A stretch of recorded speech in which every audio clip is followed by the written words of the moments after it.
Welcome to our little video tutorial to learn Othello. This is lesson 1. It only explains the board and the game rules.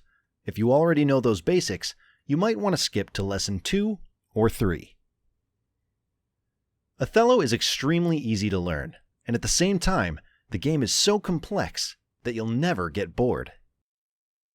Or, as expressed by the Othello motto, a minute to learn and a lifetime to master. Let's start with the basics. Othello is played on a green board with 8 squares in each direction. 8 times 8 equals 64 squares in total. There's only one kind of disc. They are flat and white on one side and black on the other. Othello is played by 2 persons against one another, and they have 1 color each.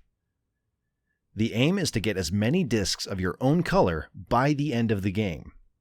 So how do you do it? You start with 4 discs in the middle, placed like this. In Othello, you don't move the discs, you add discs. That means that a disc will remain on the same square throughout the game, but it might change color a number of times. Black always starts. You flip the opponent's discs over by taking one of your own discs as the starting point, and then place a new disc from your stock of discs on an empty square on the other side of your opponent's disc. Simple, isn't it? In this starting position, black can choose between 4 different moves. They point in different directions, but they are identical, though laterally reversed.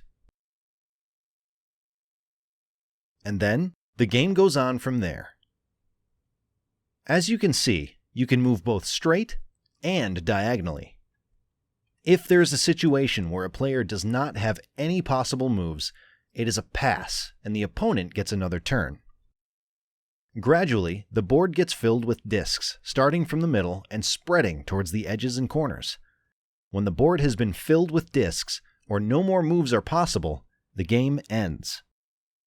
The discs of each color are counted. The player with the most discs has won the game. As there are 64 squares in total, this is the maximum score. You need at least 33 squares to win the game. 32 to 32 is a draw.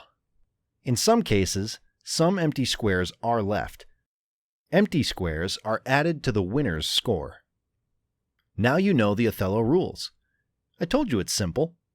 Check out our channel if you want to learn more about the game and to get some tips and strategy advice on how to win an Othello match.